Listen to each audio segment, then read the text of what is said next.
Speaker साहब, आपने इसके मौका दिया बोलने का सर।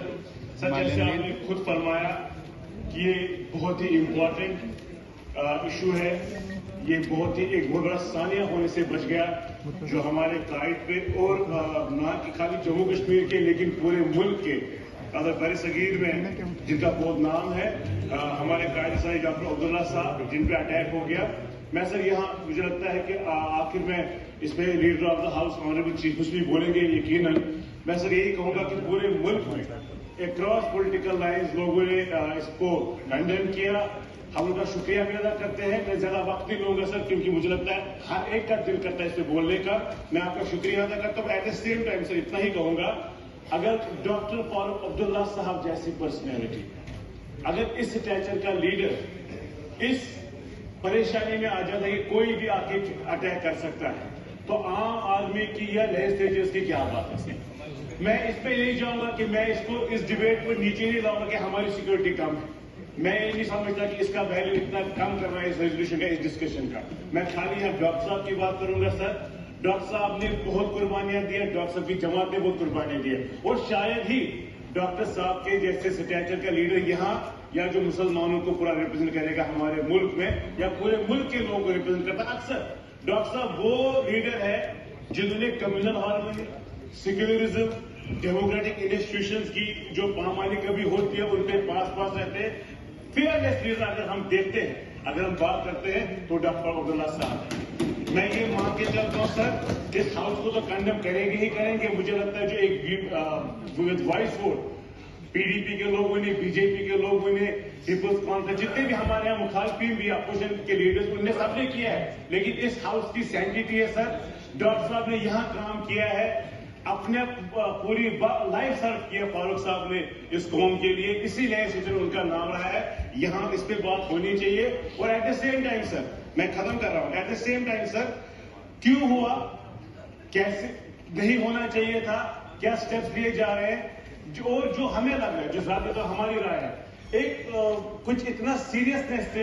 हालांकि होम मिनिस्टर साहब ने, honourable home minister of India Amit Shah ji ने, गवर्नर साहब ने भी फारूक साहब से बात की है पर्सनली। लेकिन सर जिस शिद्दत से, जिस इंटेंसिटी से इस केस की ज्यादा फास्ट ट्रैक बेसिस पे काम होना चाहिए, हमें अपडेट्स मिलने चाहिए।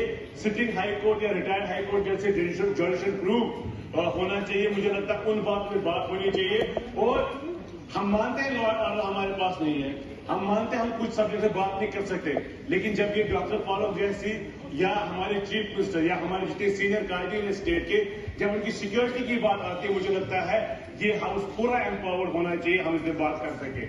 उसके खिलाफ क्या कार्रवाई की गई, जो कंसर्न एसएचओ है उसके खिलाफ क्या कार्रवाई की, जो एरिया में जो पुलिस की चौकी हो, पुलिस स्टेशन है, उनके खिलाफ क्या कार्रवाई की गई। इस बारे में कुछ नहीं हुआ है, कुछ न्यूज बारे में कुछ बताया जा रहा है। मैं ये समझ रहा हूँ कि ये जो अटैक हुआ है एक साजिश के तहत हुआ है, इसका कोई बैकग्राउंड है, कोई साजिश है, कोई एक कॉन्स्पिरेसी है, और बहुत ऐसी कॉन्स्पिरेसी है जो हमें मालूम नहीं है। लेकिन जो हालात है, हालात से लग रहा है कॉन्स्पिरेसी के तहत किया गया, क्योंकि हालात इसलिए हम कह रहे हैं क्योंकि पुलिस की तरफ से कोई स्टेटमेंट नहीं आया, क्योंकि पुलिस की कोई सिक्योरिटी वहां पे नहीं थी, क्योंकि पुलिस के किसी अफसर के खिलाफ कोई कार्रवाई नहीं की गई, उसको किसी को सस्पेंड नहीं किया गया, जिसको किसी के खिलाफ कोई एक्सप्लेनेशन नहीं लगाई गई, किसी के और कोई किसी के तरफ से कोई स्टेटमेंट आया। जनाब स्पीकर साहब, मैं आपकी वजाहत से आप जानना भी चाहते हैं और आपकी तरफ से एक डायरेक्शन लेना चाहते हैं कि एक डायरेक्शन आपकी तरफ से आए कि इस हाउस को बताया जाए, क्योंकि पूरा हाउस कंसर्न है। जैसे वहां पर बीजेपी के ऑनरेबल मेंबर ने कहा